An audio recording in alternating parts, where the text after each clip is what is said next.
আজকে 15 আগস্ট। গতকাল রাত্রে নুরুল হক নূরকে পিটিয়েছে। হাসার কথা না, আমি হাসতে হাসতে বলছি।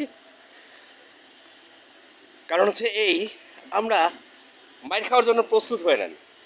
কালকে নুরুল হক নূরকে পিটিয়েছে, এটা কোনো রাজনৈতিকভাবে না, একজন সাধারণ মানুষকেও যদি এইভাবে প্রশাসন পিটায় তাহলে এটা একটা গণতান্ত্রিক দেশের অধিকার হতে পারে না। এই বিষয়ে যদি সাধারণ জনগণ না নামে, ভবিষ্যতে আপনার পাছাও বাড়ি খাওয়ার জন্য প্রস্তুত হয়ে যান।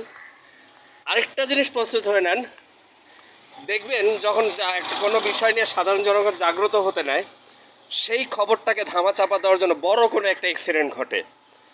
প্রস্তুত নিয়ে রাখেন, সচেতন থাকেন, কারণ এই ঘটনাটাকে ধামাচাপা দেওয়ার জন্য বড় কোনো অ্যাক্সিডেন্ট বা বড় কোনো নিউজ করার চেষ্টা করবে।